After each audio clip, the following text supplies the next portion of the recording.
with what degree of certainty do you believe Brett Kavanaugh assaulted you? 100%. I'm here today to tell the truth. I've never sexually assaulted anyone. Their testimony, their tone, and their stories were defiantly different. Dr. Christine Blasey Ford speaking first, detailing the night she says she was sexually assaulted by Brett Kavanaugh at a house party when they were teenagers in the summer of 1982. I was pushed onto the bed, and Brett got on top of me.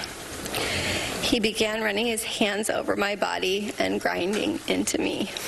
I believed he was going to rape me. She told the Senate Judiciary Committee she was terrified to be here today, but believed it was her civic duty. Apart from the assault itself, these past couple of weeks have been the hardest of my life. Also describing the painful memories she says she has of that evening involving Kavanaugh and his friend Mark Judge. The uproarious laughter between the two, and they're having fun at my expense. Dr. Blasey Ford, a college professor, claims she tried to tell her story to her local congresswoman and the Washington Post before Kavanaugh was nominated to the Supreme Court by President Trump. So I'll just ask you very plainly, Dr. Ford, is there a political motivation for your coming forward with your account of the assault by Brett Kavanaugh? No, and I'd like to reiterate that, again, I was trying to get the information to you while there was still a list of other, what looked like equally qualified candidates. Senators each had 5 minutes to ask their questions. Sex crimes prosecutor Rachel Mitchell asked questions on the Republicans' behalf. After more than 4 hours of her testimony, Judge Kavanaugh came out before the committee, determined to defend himself against the serious allegations.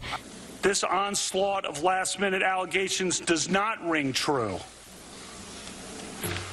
I'm not questioning that Dr. Ford may have been sexually assaulted by some person in some place at some time.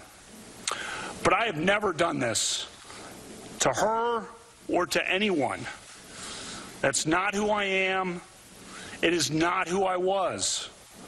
I am innocent of this charge. Ashley Kavanaugh could be seen choking back tears at several points throughout her husband's impassioned opening statement, as he himself got choked up, particularly when talking about the impact this process has had on his family.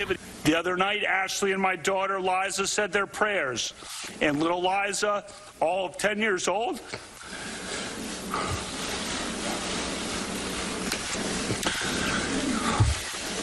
said to Ashley, we should pray for the woman.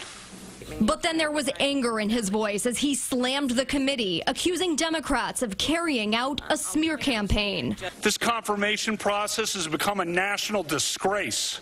This is a circus. If you're very confident of your position, and you appear to be, why aren't you also asking the FBI to investigate these claims? It's an outrage that I was not allowed to come and immediately defend my name. In fact, he was asked multiple times by Democratic senators whether he would support an FBI investigation. I welcome whatever the committee wants to do because I'm telling the truth. I want to know what you want to do. I'm telling the truth. I want to know what you want to do, Judge. I'm innocent. I was #1 in the class. Freshman. And I thought no. I thought only the Senate. You got this up. I'm gonna talk about my high school. No. I'm gonna let him answer. I'm gonna talk about my high school record if you're gonna sit here and mock me. A fed-up Senator Lindsey Graham came to Kavanaugh's defense. If you wanted an FBI investigation, you could have come to us. What you want to do is destroy this guy's life. This is the most unethical sham since I've been in politics. And if you really wanted to know the truth, you sure as hell wouldn't have done what you've done to this guy. After the final gavel today, the president tweeted, "Judge Kavanaugh showed America exactly why I nominated him. His testimony was powerful, honest, and riveting. Democrats' search and destroy strategy is disgraceful, and this process has been a total sham and effort to delay, obstruct, and resist.